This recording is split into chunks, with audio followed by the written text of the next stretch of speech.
YTN 라디오 김우성의 생생경제. 애청자 여러분 안녕하십니까? 서울여대 경제학과 홍영만 교수입니다. 대선이 꼭 40여일 앞으로 다가왔는데요. 각 당의 후보들이 쏟아내고 있는 공약을 듣고 있다 보면 금방 우리나라가 선진복지 국가가 되고 우리 국민들의 삶도 매우 풍요로워질 것 같습니다. 하지만 공짜 점심은 없다는 격언처럼 예산이 수반되지 않는 정책 공약은 허무해 보입니다. 공약과 세금 사이에서 국민들은 어떻게 대처해야 할까요? 전문가와 함께 알아보겠습니다. 여러분 닭튀김이나 한우갈비 좋아하시죠? 그런데 이런 가축 기르기 위해서 재배해야 하는 곡물이 세계 경제에 부담을 주고 있다고 합니다. 게다가 환경 오염까지 일으키고 있다고 했는데요. 그래서 인조고기를 만들어 먹는 시도가 이루어지고 있습니다. 몇 년 전 관심을 끌었던 유전자 조작식품과 연계해서 미래의 먹거리에 대해 전문가의 의견 듣겠습니다. 수요일은 여러분의 행복한 경제생활을 보장하는 경제수사대 준비되어 있습니다. 2017년 3월 29일 눈부시게 화창한 수요일 YTN 생생경제 문을 엽니다.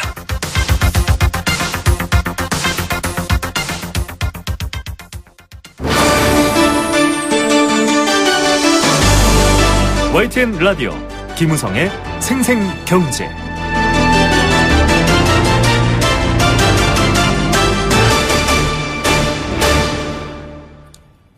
대선을 앞두고 대선 주자들이 다양한 공약들을 쏟아내고 있습니다. 일자리를 100만 개 이상 늘리겠다. 일정 금액 이상의 소득 보장을 하겠다. 공약만 들으면 솔깃합니다만 문제는 재정이겠죠. 지난 정권에서도 이미 경험했듯이 말로는 증세가 없다고 했지만 간접세 인상 등을 통해서 결국 세부담이 국민들에게 돌아가면서 거센 비판을 받기도 했는데요. 사회의 안정과 공약 실행을 위해서는 원칙적으로 재원이 더 필요합니다. 하지만 무턱대고 서민들에게만 전가시킬 게 아니라 그동안 세금 징수를 못했거나 미흡했던 분야에서 최대한의 세수를 확보하려는 노력부터 하자는 건데요. 대선 주자들은 재정 확보를 위해 어떤 대안들을 좀 더 강구해 볼 수 있을까요? 이와 관련해서 한국세무학회장을 역임하신 홍기용 인천대 경영학과 교수 연결해서 알아보겠습니다. 교수님 안녕하세요. 네, 안녕하세요. 네, 일자리부터 차기 대선 주자들이 많은 공약을 내놓고 있는데요. 증세 같은 재정 대책은 전혀 보이지가 않습니다. 그러면 이런 공약들의 실현 가능성이 있을까요? 네, 지난 정부에서 증세 없는 복지라고 하는 그 큰 과제를 가지고 우리가 많은 얘기하고 시행해 왔습니다. 그런데 네. 이 복지라고 하는 것은 이제 뭐 누구나 이렇게 혜택이 늘어나면 좋아하기 때문에 네. 여러 가지 이 선거 과정에서 이로운 점이 있을 것입니다. 그러나 이제 그동안에 증세 없는이라는 말을 이제 많이 들어와 가지고 그렇죠. 실제 이게 증세가 없었냐 했더니 서민 입장에서는 그렇지 않은 면이 있었던 겁니다. 그러다 보니까 이제 지금은 이제 대놓고 증세 있는 복지도 과연 가능하지 않느냐 이제 이런 이제 말이 나오게 됐고 네. 보통은 그 대선에서 증세 얘기를 많이 안 꺼내는데 네. 이번에는 뭐 증세 쪽에도 좀 얘기를 하는 것으로 보이면 많은 변화가 있지만 사실 실제적으로 증세 카드는 사실 매우 어려운 카드거든요. 네. 그렇다는 면에서는 쉽게 이어가기 어려운 점이 있지 않겠냐 이렇게 볼 수가 있겠습니다. 네. 그런데 일부 이제 후보들은 그래서 이제 증세 문제를 논하기가 좀 어려우니까 기존의 정부 예산을 효율적으로 관리를 해가지고 추가적인 부담을 최소화하는 방식으로 한 수십조 원 이상의 재원을 마련할 수 있다. 이런 입장을 밝히기도 하는데요. 과연 이런 게 가능합니까?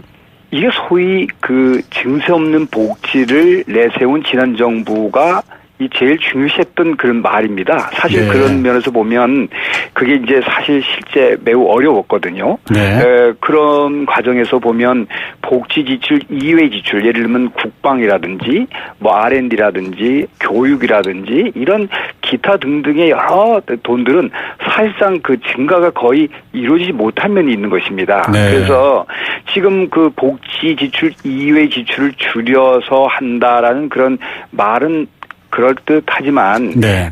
지금 여러 가지 중간이 늘어나지 못한 예산으로 인한 여러 가지 막힘 형상이 많은데 네. 그것을 뭐 효율적으로 이렇게 조정해서 재원을 마련한다는 것은 아주 어려운 네. 그런 측면이 있는 것이다 이렇게 얘기할 수가 있습니다. 네. 그러니까 교수님은 이제 기본적으로는 증세를 해서 어쨌든 정부의 재정을 좀 더 풍부하게 해야 된다 이런 말씀이겠네요. 만약에 복지를 한다든지 이렇게 되면 증세를 해야 하는데 네. 실제적으로 대놓고 명시적인 어떤 증세는 실현이 쉽지 않은 면이 있기 때문에 네. 우리가 지금까지 복지 여러 가지 프로세스가 해온 과정이라든지 네. 여러 과정들을 너무 그 속도라든지 깊이가 너무 이렇게 심하지 않는 정도로 해 나가야지 서로 경쟁하듯이 복지를 막 올리겠다고 하는 네. 속에서의 증세를 생각한다고 하면 네. 두 개 다 얻지 못하는 우를 범할 수 있다. 네. 이렇게 말씀을 요약해 드릴 수 있습니다. 네. 그러니까 지출도 증세도 이제 적당한 수준에서 우리가 그 균형점을 그렇습니다. 찾아가는 게 좋겠다. 이런 그렇습니다. 말씀이죠. 네, 지금같이 이 여러 선거 국면에 보면 대선 후보자들이 상당히 복지 측면에서 금액까지 제시하면서 지금 제시하고 있거든요. 네. 그런 것들에 대한 그 재원은 구체적으로 금액이 나오질 못하고 나가는 건 1인당 얼마씩 내주겠다 이런 말은 서튼 내놓는데 네, 네. 이러한 것에 대한 심각한 심도 있는 그 검토가 있었는가 싶을 정도로 네. 우려되는 면이 있다 이렇게 말씀드릴 수 있습니다. 네, 그렇군요. 이 증세 얘기가 나오면 그 계속해서 논란이 되고 있는 게 이제 법인세를 올리느냐 마느냐 이런 얘기가 많이 나오지 않습니까? 네. 이제 그 얘기가 나올 때마다 이제 한국의 법인세 수준이 높다 낮다 이런 얘기도 같이 나오는데요. 법인세율을 인상하는 거에 대해서는 어떻게 생각을 하세요? 네, 우리가 법인은 사람이 아니니까 네. 이 소득세 같으면 개인이 막 세금을 내고 나면 막 이 불평도 많아지겠지만 법인은 네. 그렇지 않을 거다 생각하고 법인에 대해서 과세를 막 올려도 문제가 없을 듯 이렇게 생각하는 경향이 있습니다. 그렇겠죠. 그러나 법인은 어떤 사업을 통해서 돈을 버는 하나의 인위적인 그 주체일 뿐 어떤 이 사람들이 과세를 하게 되면 결국은 거기에 따라서 투자한 사람들이 세금을 내는 겁니다. 예를 들면 삼성전자의 소액주주들도 많지 않습니까? 그렇죠. 그러면은 그 삼성전자에게 법인세를 많이 올리면 네. 자기에게 들어올 목이 줄어드는 겁니다. 네. 사전에 전부 정부가 가로채 가는 거죠. 그렇죠. 법인의 소득을. 네. 따라서 그것이 곧 소득 재분배 역할 생각을 하시는 경향이 있는데 네. 법인세 소득 재분배 기능이 거의 없습니다. 아. 따라서 법인세를 많이 내게 되면 결국 기업이 어렵게 되고 투자도 어렵게 되고 또 우리 대외 거래가 많은 우리나라의 입장에서는 네. 그 국제 경쟁을 생각해야 되기 때문에 네, 네. 무턱대고 법인세를 올리는 것은 네. 문제가 있고 트럼프들은 오히려 반으로 줄이겠다고 법인세를 그런 마당에서는 네. 상당히 이것이 쉽지 않은 또 수단일 수 있습니다. 네. 그러면은 제가 듣기에는 이제 원칙적으로는 법인세에 대해서 반대하시는 입장처럼 들리는데 그렇습니다. 그렇다면 네. 고소득자들에 대해서 소득세를 높이는 거에 대해서는 어떻게 생각을 하시나요? 네, 지금 소득세에 있어서는 지금도 세율이 최고세율이 40%로 되고 있습니다. 네. 명목세율로 보면은 적지 않은 세율로 올라가 있는 것입니다. 네. 따라서 세율을 무작정 다른 나라에 비해서 올린다고 되는 건 아니고요. 우리가 소득이라고 하는 소득은 소득이 컸을 때 세금이 느는 거지 세율만 올린다고 세수가 되는 건 아닙니다. 그러나 우리나라의 여러 가지 사정을 보면은 네. 소득의 과표 수준이 있습니다. 네. 우리 보면 과표가 2,400, 8천만 원, 몇 억소 3억, 1억 5천 이렇게 글에 따라 세율이 있는데 네. 과표 조정을 통해서 네. 그 어떤 세수 확보하는 방안은 이제 모색해 볼 수 있는 여지는 있다 이렇게 볼 수가 있습니다. 네. 그러면 이제 기본적으로 어쨌든 대선 후보들 입장에서 보면은 자기가 펼치고 싶은 정책들이 있을 테고요. 그 정책을 이제 실현시키려면은 어쨌든 재원이 필요한데 그러면 지금 교수님 말씀은 법인세도 올리기 어렵고 소득세도 뭐 조금 올리기 어렵고 그러면 그 재원을 어디에서 확보를 해야 되나요? 그렇습니다. 지금 우리가 국회에서 세금을 올린다 하는 거는 세법 바꾸면 그냥 세율이 올라갑니다. 네. 그러면 세금이 늘어나야 되는데 네. 세율 국회에서 할 수 있는 거는 세법 바꾸는 것뿐이 없습니다. 네. 그러니까 세율을 오는데 문제는 세금이라는 거는 소득 곱하기 세율입니다. 그러면 네. 소득이 늘어야 되기 때문에 기업을 살려서 경제가 좋도록 하는 여러 가지 윤활유적 그런 법제를 올려줘야지 세금을 올리겠다고 세법을 만드는 것보다 네. 세금을 더 얻기 위해서 경제를 살리기 위한 세법 위의 법률을 우리가 들여다봐서 네. 그야말로 규제를 철폐하고 각종 정경유착을 없애고 기업의 고용 환경을 좀 개선해주고 국제 투자를 할 수 있는 여력을 키워주고 하는 네. 이러한 것은 거의 얘기가 많지 않고 네. 복지한다면 바로 세금 얘기만 합니다. 네. 그러니까 세금만 갖고 얘기를 하면 국회의원들은 가서 세법을 세율을 40, 50, 60, 70 올리면 세금이 느냐? 그건 아니거든요. 네. 그래서 지금 얘기하는 수준은 거의 세율을 올리는 수준 얘기뿐이 안 하고 있고 네. 실질적으로 그 기업에서 내는 세금에 기업의 소득을 올려주는 정책에 대한 얘기를 해야 되는데 네. 그것이 바로 어떻게 보면 광의의 조세 정책이며 재정 정책일 수도 있는 것이거든요. 네. 그러니까 이제 소득을 높여서 세율은 가만히 있더라도 저절로 세수가 많이 거치게 해야 된다 이런 말씀인 그렇게 할 거죠. 수밖에 없습니다. 지금 현재 세율만 자꾸 올린다고 네. 지금 세율도 국제 수준에 다 육박돼 있는 거고 우리나라만 세율을 올린다고 우리나라만 무슨 소득이 돼서 세금이 되는 건 아니거든요. 네. 따라서 이런 측면에서 보면 조세 얘기를 할 때에 꼭 세율 얘기만 하는 것은 네. 세율이 계속 올려가지고 사회주의 국가나 그런 데는 많이 오르는데 그게 이제 한계가 있는 거 아닙니까? 네, 알겠습니다. 그러면은 그 이제 세율을 올리기 어렵고 그렇다고 그러면은 요즘 이제 그 세원을 그러니까 우리가 이제 흔히 텍스 베이스라고 하지 않습니까? 네. 그 세원을 확대해 가지고 이제 세수를 좀 더 늘리는 건 어떻느냐 하는 그런 얘기도 또 있지 않습니까? 네, 그런 여지는 있습니다. 네. 그렇지만은 예를 들면은 우리가 그 임대 소득 같은 경우 상당히 우리가 지금 계속해서 지원하고 있습니다. 네. 임대소득 같은 경우에는 우리가 똑같은 예금을 한다든지 주식을 투자한다든지 여러 가지 있지만 네. 그러한 소득을 과세를 조속하게 이루어져야 됩니다. 다만 네. 과세 기반이 그 정보, 그 임대차 계약이라는 정보 이런 것들이 지금 기반이 좀 덜 된 면이 있지만은 네. 그런 와중에도 그런 것을 해야 하고 또 주식 양도 차익에 대한 과세만 계속 유보하고 있지만 네. 그런 부분도 주식 양도 차익 과세라든지 네. 그다음에 그 파생금융 상품이라든지 네. 이런 등등에 대한 재정도 우리가 들여다봐야 될 그런 문제도 네. 이제 있는 것이고 또한 결국은 그 우리 현재 투명성이 잘 되고 있지 못하다고 평가되는 사업자들의 소득에 대한 이렇게 소득 파악이요. 경제 파악률을 네. 높일 수 있도록 하는 네. 이런 것이 제반적으로 갖춰져야 될 것으로 이렇게 보고 있습니다. 알겠습니다. 교수님 오늘 바쁘신데 말씀 감사합니다.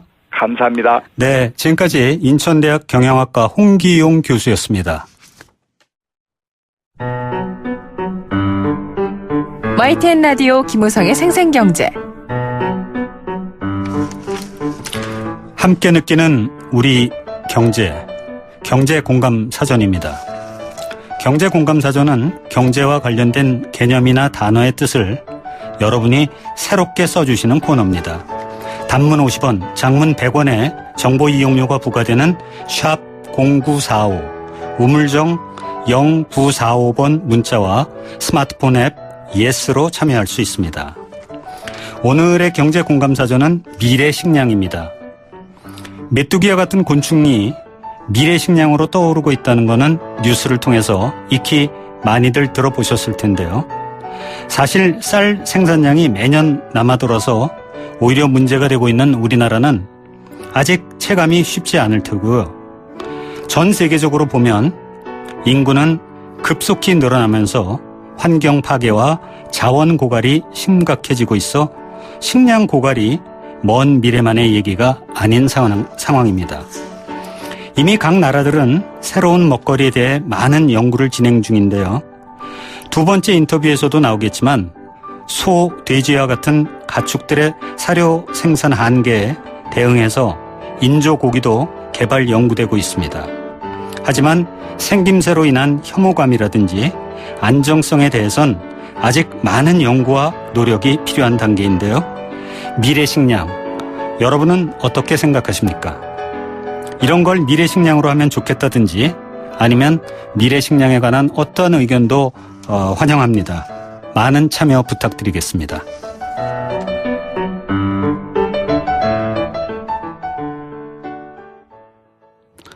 생생경제 1부는 포스코와 함께했습니다. 어르신들을 위한 유익한 정보 하나 전해드립니다. 불편한 무릎으로 인해 일상생활이 어려운 어르신들 참 많으시죠? 비싼 수술비로 수술을 주저하시는 분들을 위해 어려운 이웃을 위한 나눔 공동체, 나눔과 기쁨에서 퇴행성 무릎 관절염 환자들에게 수술비를 지원해 준다고 합니다. 형편이 어려운 60세 이상의 퇴행성 무릎 관절염을 앓고 계신 분이라면 누구나 신청이 가능합니다. 건강과 기쁨, 나눔과 캠페인을 통해 노년에도 건강하고 기쁜 인생 되찾으시길 바랍니다. 신청 및 문의 전화는 1670-9957, 1670-9957로 전화 주시면 됩니다. 캠페인 들으시고 경제 톱 뉴스로 돌아오겠습니다. YTN 라디오 캠페인 물 없는 한라산, 물 없는 제주 바다를 상상할 수 있나요? 제주의 아름다운 자연과 풍경은 깨끗하고 건강한 물이 있기에 가능합니다. 제주를 아름답게 만들어주는 건강한 물은 우리의 몸과 마음도 아름답게 만들어줍니다. 건강한 몸과 마음을 지키는 이유, 아름다운 물을 사랑하고 지키는 일에서부터 시작됩니다. YTN 라디오 아름다운 물 캠페인은 광동제약과 제주특별자치도 개발공사와 함께합니다. 한국전기안전공사 사장 이상권입니다. 최근 안전이 화두가 되고 있습니다. 전기화재나 정전사고 등 전기안전에 관한 경각심도 높아지고 있습니다. 안전은 누군가가 대신 지켜주는 것이 아니라 우리 스스로 지켜나가는 것입니다. 우리 몸이 저절로 기억할 때까지 안전수칙을 생활화하는 것, 이것이야말로 최고의 재난 예방 대책입니다. 안전이 없으면 행복도 없습니다. 국민이 행복한 대한민국, 한국전기안전공사가 열어가겠습니다. 전기안전, 행복의 시작입니다.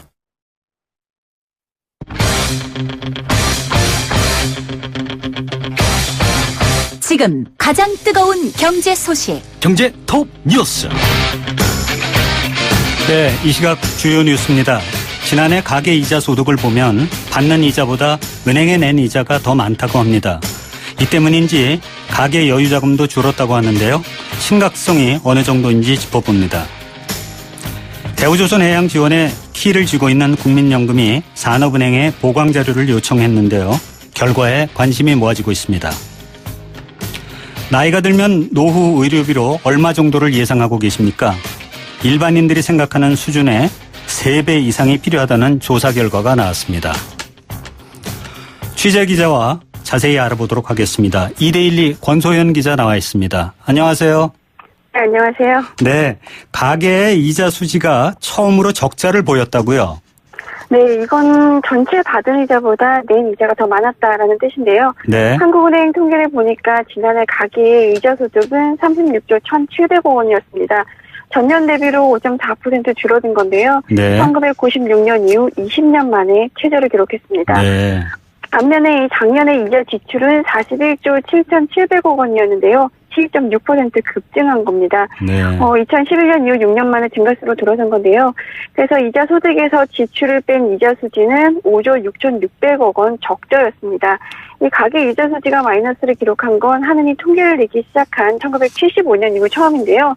네. 이 외환위기 때 금리 급등하면서 이때 뭐 돈 있는 사람만 돈 벌었다 뭐 이런 얘기 많이 했잖아요. 네네, 그렇죠. 네, 맞습니다. 이 외환위기 영향권이었던 2000년 이자 수지 흑자 규모는 20조 4천억 원에 달했습니다. 그런데 그 이후 점점 줄어서 2005년에 5조 8천억 원대로 줄었고요. 네. 글로벌 금융위기 이후에는 이제 저금리 기조로 들어서면서 더 감소했습니다. 네. 그래서 2015년 이자 수지를 보면 1조 원 조금 넘는 수준이었고요. 작년에는 아예 적자로 돌아선 겁니다. 네. 저금리로 이자 수익은 줄어드는데 가계대출이 계속 늘어나면서 가계가 내는 이자 자체가 늘었고요.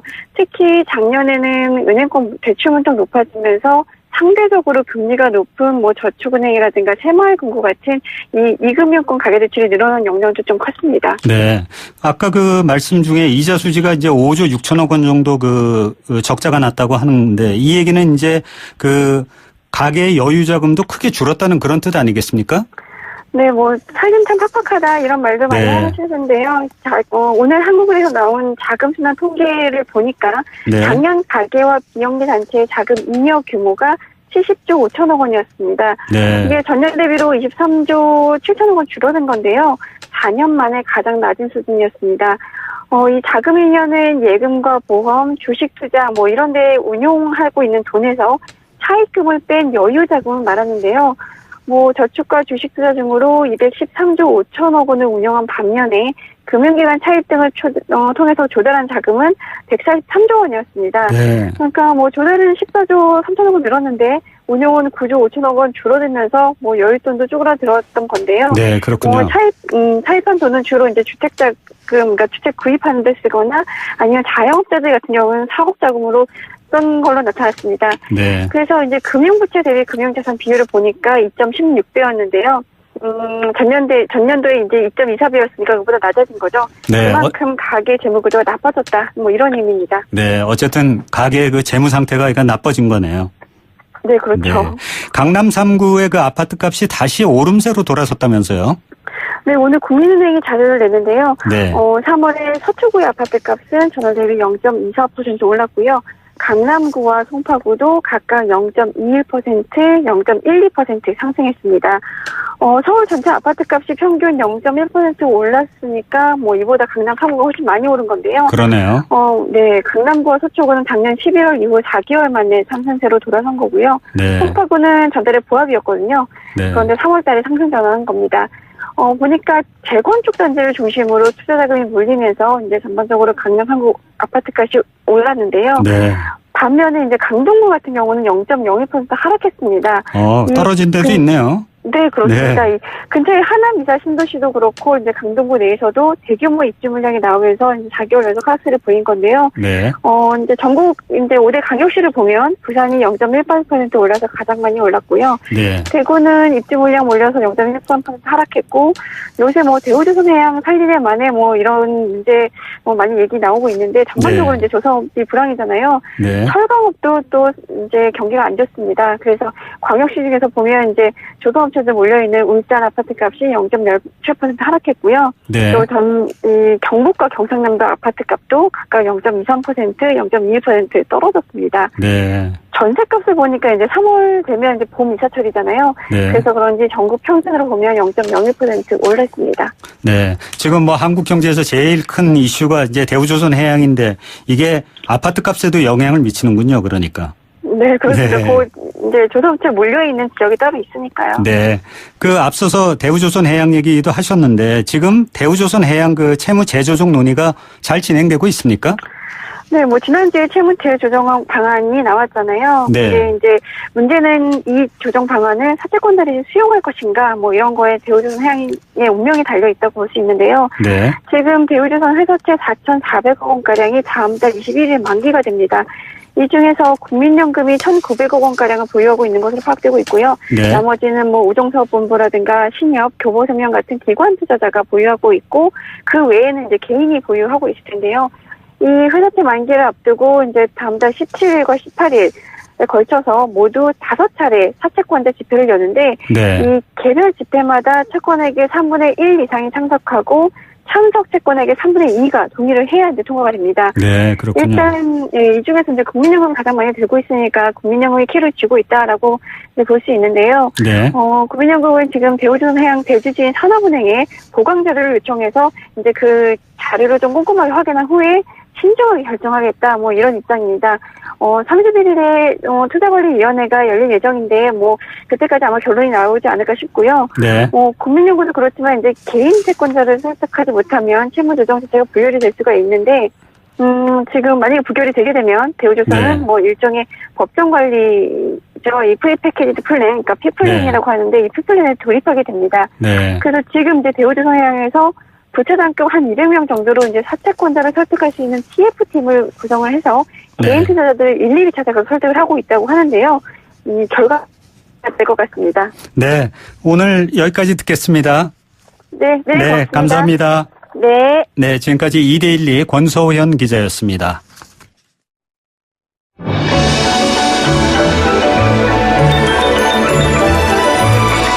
오늘의 경제를 들여다보는 시원한 창. YTN 라디오 김우성의 생생경제 생생 인터뷰. 지난 겨울 구제역 그리고 AI 같은 뉴스를 들을 때마다 특히 그 살처분 장면을 보고 고기 먹는 것에 대해서 거부감을 느낀 분들이 많다고 합니다. 가끔은 치킨을 먹으면서도 유전자로 다리만 많은 닭을 잡았다 이런 괴담도 들립니다. 그런데 이런 위험과 거부감을 피할 수 있는 미래의 음식으로 인공고기가 소개됐습니다. 2013년 영국의 한 방송사에서도 실험에서 만든 고기, 즉 배양육이 공개되기도 했죠. 아직은 대중들에게 선보이기엔 넘어야 할 선이 많습니다. 하지만 미래 식량의 중요성이 더 커질 거라는 전망과 함께 관심이 모아지고 있습니다. 조금 생소하지만 전문가와 함께 알아보는 시간 마련했습니다. 책 우리가 아는 미래가 사라진다의 저자입니다. 김형근 과학 칼럼니스트 전화로 연결합니다. 안녕하세요. 예, 안녕하세요. 네. 이 인공고기와 관련해서 구글의 네. 공동 창업자도 그 수백억 달러를 이 인공고기, 즉 예. 가짜 고기에다가 투자를 했다고 하는데요. 이게 정확하게 뭔가요? 가짜 고기, 뭐 인공고기라고 하는 게. 예. 사실 제가 생각할 때는 네. 인공고기라기보다는 인조고기라고 표현하는 것이 좀 좋을까 싶습니다. 아, 예. 네. 인조고기요. 예, 인조고기. 네. 그래서 그 말 그대로 소나 돼지, 네. 닭 등 우리가 이제 먹는 육류를 네. 동물을 죽이지 않고 이제 똑같이 만들어서 우리가 먹는다는 이야기죠. 네. 예, 그러면 이제 이런 질문이 나오겠죠. 이제 어떻게 꽃같이 만들 수 있느냐. 그런 네. 이제 질문이 나오겠죠. 네. 근데 이제 쉽게 이야기하자면 이제 우리가 배양한다는 말이 있잖아요. 그렇죠. 네, 배양한다. 네. 예를 들어서 의학적 목적으로 이제 암세포 같은 것을 배양한다든가 뭐 네. 이런 거죠. 네. 그리고 또 요즘 이야기에 자주 등장하고 있는 그 줄기세포가 이제 바로 그런 경우인데 네. 이런 배양육을 처음 만든 이제 네덜란드의 마크 포스터라는 이제 교수님이 네. 바로 여기에 차관의 고기를 배양하는데 성공한 겁니다. 네. 그래서 이제 이제 소나 돼지의 근육에서 네. 줄기세포를 얻은 다음에 이렇게 일정한 환경을 만들어주면 이렇게 세포가 크는 거죠. 아, 네. 예, 그러면은 그 큰 세포가 바로 이제 우리가 이야기하는 인조고기 아니면 배양육이 이제 되는 겁니다. 네, 네. 그래서 이런 인조고기를 이용해가지고 이미 햄버거가 나왔고. 아, 햄버거가 이미 나왔습니까? 예, 햄버거가 이미 나왔어요. 제일 먼저 나왔어요. 네. 햄버거가 제일 먼저 나왔고. 네. 그 다음에는 치킨도 이제 나온 거로 이제 알고 있습니다. 근데. 네. 예. 그리고 이제 지금은 실험실 수준에 머물고 있지만. 네네. 앞으로 아주 폭발적인 아마 산업으로 이제 등장할 가능성이 많다고 생각합니다. 네. 그래서 아마 최첨단 기술을 이끌고 있는 구글이 네네. 여기에 도전장을 낸 것이 바로 그런 이유가 아닌가 이런 생각을 좀 하죠. 네, 네. 그러면은 인공고기가 식량 부족이라든지 환경 오염 또 안전 등의 그런 대안이 될 수 있다. 그래서 이런 이유로 이제 관심을 받고 있다고 하는데요. 이게 정말 가능한 얘기입니까? 그러니까 실제로 환경 오염이나 이런 걸 줄인다든지 이렇게 할 수 있나요? 그러니까 이제 그런 어떤 인조 고기가 이런 어떤 그런 것까지 시험이 대상이 이제까지 된 적은 없죠. 네. 그러나 적어도 겉으로 볼 때는 이제 대안이 충분히 될 수 있다고 생각합니다. 네. 그 뭐 예를 들어서 최근에 뭐 그 인구가 70억을 돌파했고 뭐 그다음에 2100년 그러니까 이제 금세기 말경에는 2배가 이제 늘어난다 그러거든요. 네. 그러면 인구가 늘어나게 되면 이제 당연히 환경 문제하고 식량 문제가 이제 또 문제로 좀 이제 등장하게 이제 되는 거죠. 그렇겠죠. 그리고 더구나 지금 요즘 중국하고 인도가 요즘 뭐 산업화 그다음에 경제 발전 이런 등으로 좀 잘 살게 됐지 않습니까? 조금씩은. 그렇죠. 예, 그렇게 하면서 육류 소비량이 이제 무지하게 지금 이제 증가하고 있죠. 네. 그래서 이러한 사료를 충당하려면 네네. 예, 우선 밭을 만들어야 되잖아요. 그렇죠. 예, 밭을 만들려면 자동적으로 이제까지 그 보존되었던 산림, 그 다음에 이제 숲을 이제 태워야 되죠. 예. 네. 그래서 요즘 되면 그 세계 허파로 불리는 그 브라질 아마존 열대, 우림, 그 다음에 인도네시아 정글, 네. 그게 이제 그 전부 다 지금 파괴되고 있는 거죠. 아, 네. 예, 왜냐하면 그 곡물 생산을 위해 가지고. 네, 네. 예, 그래서 거기에 보기에는 옥수수와 콩이 이 바로 그 이제 그 가축들이 먹는 이제 바로 기본적인 사료들이기 때문에. 네. 예, 그런 일이 이제 벌어지고 좀 있습니다. 그리고 이 소 같은 경우에 보게 되면 네. 그저 그냥 이렇게 많이 먹어야 되는 것도 있지만 네. 그 소는 그 저 되새김질 하잖아요. 그렇죠. 예. 그 소가 그 되새김질 할 때 거기서 나오는 그 메탄 가스 양이 어마어마하게 많습니다. 근데. 그렇습니까? 그게 예. 이제 소 입에서 나오는 거군요. 그러니까. 그렇죠. 그렇죠. 네, 그렇죠. 네. 예, 뭐, 그 사람도 이렇게 저기 뭐 먹고 나면 트림하잖아요. 트림. 그렇죠. 예. 예, 그런 식으로 그 소가 트림을 하는, 예, 트림을 하는 것이 이제 이제 그 메탄가스인데. 네. 그 양이 이제 엄청나게 많습니다. 네, 네. 그래서 그 유엔 자료에 그 보게 되면 그 인간이 만들어내는 그 메탄가스 가운데 44%가 이제 주로 가축. 네. 소를 비롯한 가축이 이제 생산한다고 합니다. 네, 그렇군요. 그래서 그리고 또 뭐 좀 말이 좀 이상하지만 이 소의 방귀, 네네. 그 방귀도 그게 이제 엄청난 이제 그 메탄가스를 이제 많이 좀 내죠. 아, 정말 그렇습니까? 예, 그래서 네. 그 소를 실질적으로 소를 키우는 것보다 네네. 그 대신 그 고기를 만들어내면은 어떻느냐. 예. 그런 차원에서 이제 미래의 어떤 한 대안이 되는 거죠. 네. 네. 그러니까 한마디로 요약을 하면 어쨌든 그 환경 오염에 도움은 되겠네요. 그러니까 지금의 이제 완전히 이제 증명된 것은 아니기 때문에. 네네. 네. 근데 이제 적어도 이제 그 어떤 그 겉으로 보기에는 네. 이론상으로는 상당히 그 도움이 된다라고 이제 우리는 볼 수가 있죠. 네, 네. 그 사실 이제 우리가 그 먹거리 얘기를 하면서 많이 하는 얘기가 육류는 건강에 이롭지 못하다 이런 평가가 많지 않습니까?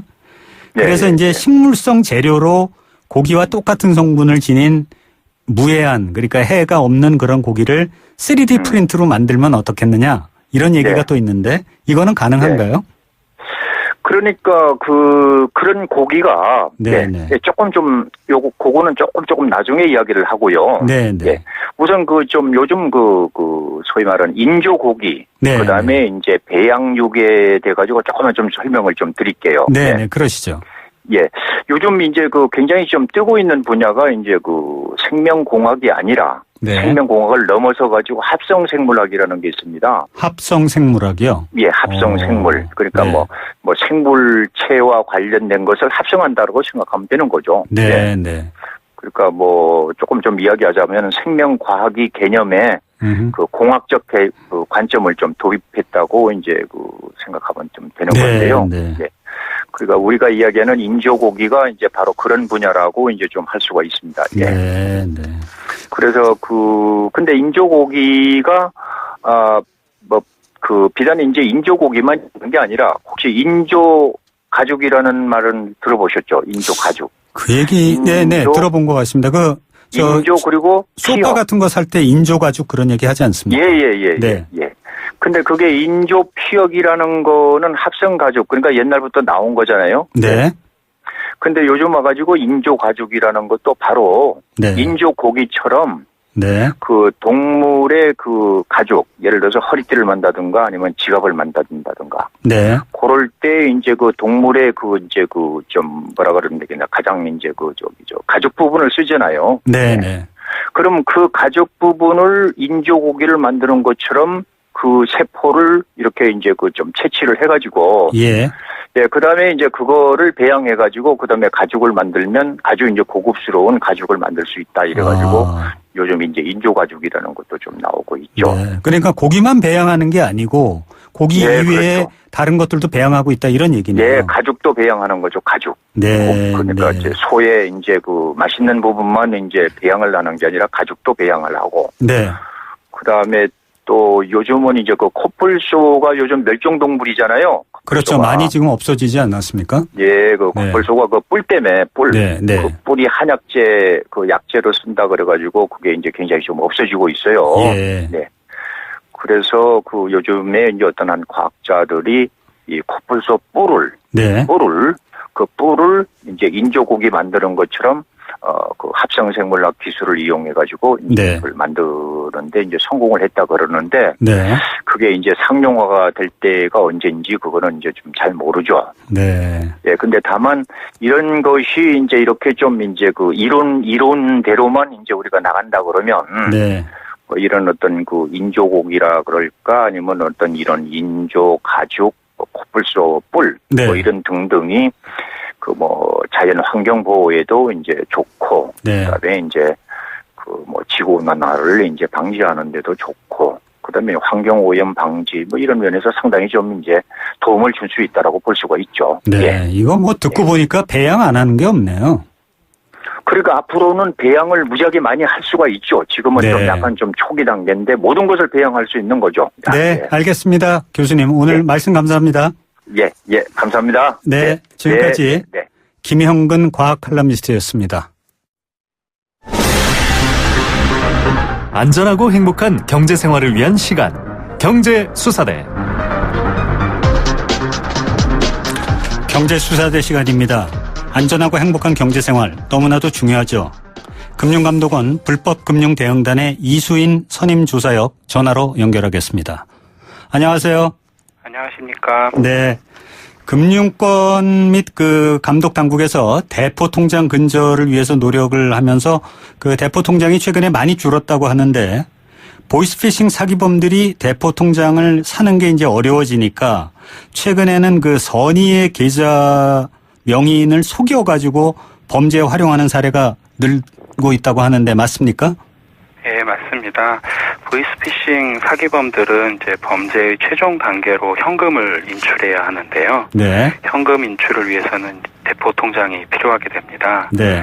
사기범들은 계좌 명의인에게 대가를 지급하고 대포 통장을 매매하는 것이 어려워짐에 따라서 대포 통장 확보를 위해 계좌 명의인을 속이는 다양한 수법을 동원하고 있습니다. 네. 대표적인 사례가 대출이 필요한 사람들을 대상으로 대출을 받으려면 거래 실적을 쌓아야 하니까 거래 실적을 쌓을 수 있게 돈을 입금할 테니 그 돈을 현금으로 찾아서 전달해 주면 된다고 속이는 것입니다. 네.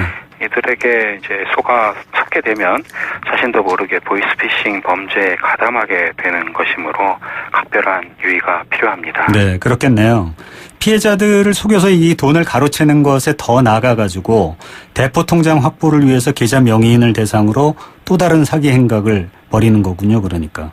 예, 맞습니다. 네. 사기범들은 아무래도 그 노인이나 이런 취약 계층을 노릴 것 같은데 실제로 그런가요? 네, 사기범들은 사전에 입수한 개인정보 등을 활용해서 다양한 방법으로 보이스피싱을 시도하는 것으로 파악되고 있는데요. 네. 최근 경북 지역에서는 70대 노인들을 대상으로 공짜로 해외여행을 보내주겠다고 속여서 대포 통장 모집을 시도한 신종 수법이 등장했습니다. 네. 그 공짜로 해외여행 이렇게 얘기하면은 누구든지 현혹되기 쉬울 것 같은데요. 그 구체적으로 어떻게 그러면은 속인 겁니까? 예, ATM기 현금 인출 한도 제한이나 이상금융거래 모니터링을 통해서 인출책이 검거되면서 보이스피싱 피해금의 국내 인출이 어려워지게 되었습니다. 네. 이렇게 되니까 이제 사기범들이 노인들을 대상으로 해외에서 사용 가능한 체크카드를 발급받도록 유도하였고 네. 이를 이용해서 중국 등 해외에서 현금을 인출하려고 했던 것으로 보입니다. 네.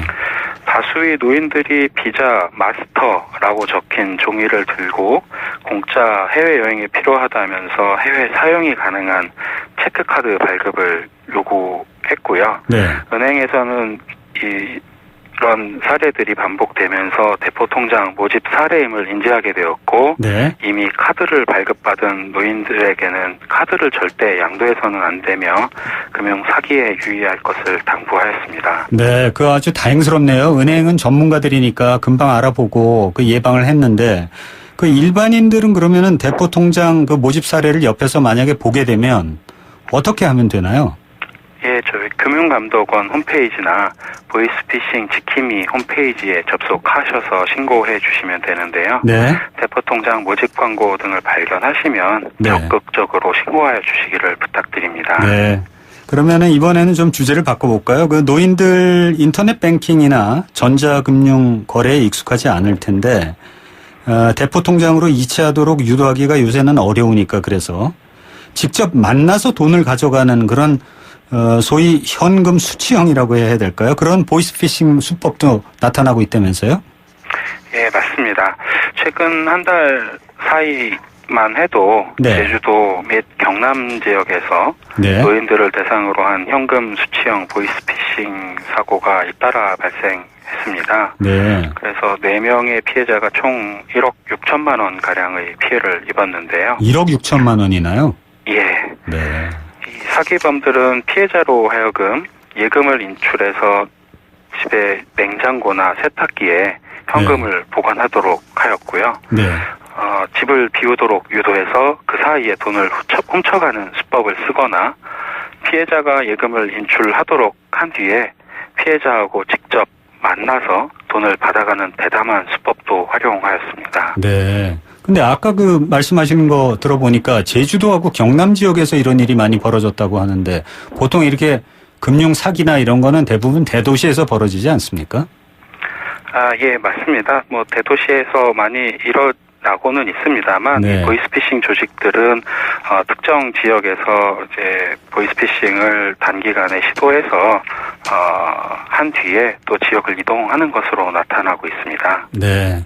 그런데 왜 이렇게 이제 보이스피싱 이 얘기가 나온 지가 벌써 하여간 몇 년 됐잖아요. 그러면서 예, 계속 정부에서 캠페인도 하고 그 이제 많이 했는데도 왜 이렇게 계속 속는 건가요? 예. 잘 안 속을 것 같지만 보이스피싱 사기범들은 사전에 잘 짜여진 준비된 시나리오에 따라서 네. 여러 명이 이제 상황극을 벌이게 되는데요. 극도로 공포심을 자극하고 은행 직원을 믿지 못하도록 고도의 심리적 압박을 가합니다. 네. 이렇게 보이스피싱 전화를 받게 되면 네. 보이스피싱 수법에 대한 사전 지식이 부족한 경우에 네. 누구나 사기범들이 교묘한 수법에 속을 수 있게 되는 것입니다. 네. 그러면은 이런 그 현금 수취형 보이스피싱 피해를 예방하기 위해서는 어떻게 해야 될까요? 보이스피싱이 조금이라도 의심되는 전화를 받으신 경우에는 네. 경찰이나 저희 금융감독원에 전화하셔서 네. 상담을 받으시는 게 좋겠고요. 네. 어떠한 공공기관도 계좌 안전조치 등을 이유로 예금을 찾아서 현금으로 맡기라고 하는 경우는 없음을 유념하셔야 할 것 같습니다. 네. 또한 거액의 현금을 은행 창구에서 찾으려고 하면 은행 직원들이 보이스피싱은 아닌지 등을 확인하게 됩니다. 네. 이때 사기범들이 이야기한 대로 행동하지 마시고 은행 직원을 믿고 대응하시기를 당부드립니다. 네. 지금 조금 전에 제가 말씀도 드렸습니다만은 보이스피싱이 이제 계속 계속되고 있는데 지금 전체적인 트렌드를 보면 어떻습니까? 예전에 비해서 보이스피싱이 많이 줄어들고 있습니까? 아니면 계속 일정한 수준에서 계속되고 있습니까? 2016년 같은 경우에는 2015년 대비 이제 보이스피싱이 상당수 줄기는 했습니다. 네. 줄기는 했는데 최근 들어서 또 조금 증가세에 있고요. 네. 과거에 이제 그 전통적인 정부기관이나 금융기관을 사칭하는 보이스피싱은 좀 많이 줄었습니다만 네. 최근에 나타나고 있는 것이 대출 빙자형 네. 보이스피싱이 크게 증가하고 있습니다. 네. 그래서 고금리의 대출을 쓰고 있는 사람들에게 전화해서 저금리로 대출을 전환해 주겠다고 한다든지 네. 아니면 대출을 해줄 테니까 수수료를 입금하라고 한다든지 네. 하는 방식으로 이제 피해자들을 속여가지고 네. 피해금을 이제 빼앗아가는 이제 그 대출 사기형 보이스피싱이 늘어나고 있는 것입니다. 네, 지금 한 30초 정도 남았는데요. 금융감독원에 뭐 일반인들이 가령 예를 들어서 금융감독원 홈페이지에 접속을 한다든지 해서 보이스피싱에 대한 예방 대책 이런 것들을 좀 보거나 들을 수 있습니까? 예, 저희 그 금융감독원 홈페이지나 아까 네. 말씀드린 보이스피싱 지킴이 홈페이지라고 별도의 홈페이지가 있는데요. 네. 네이버 같은 곳에 보이스피싱 지킴이라고 검색을 하시면 네. 별도의 홈페이지가 나오고 거기에 이제 다양한 보이스피싱 사례, 그 다음에 실제 보이스피싱 사기범들의 목소리 녹취한 것들도 들으실 수 있습니다. 네, 그렇군요. 이런 부분들을 평소에 숙지하시면 보이스피싱 예방에 크게 도움이 될 것 같습니다. 네, 오늘 말씀 감사합니다. 예, 감사합니다. 네, 지금까지 금융감독원 불법금융대응단의 이수인 조사역이었습니다. 크리네어 테크. 크리네어 테크 집중기 주물 작업 연마 작업 페인트 작업 분진가스 냄새 연기 작업장 분진 이 세상에 못 없애는 분진이 어딨어. 크리네어 테크 기술력이 끝내줍니다. 크리네어 테크. 크리네어 테크 집중기. 대선 후보들이 내거는 공약, 귀가 솔깃해지는 것은 맞죠. 하지만 우리 국민 스스로가 좋은 선관을 가지고 대선 후보들의 공약을 살펴봐야 되겠습니다. YTN 생생경제 오늘 순서 여기서 모두 마치겠습니다. 지금까지 서울여대 홍영만 교수였습니다.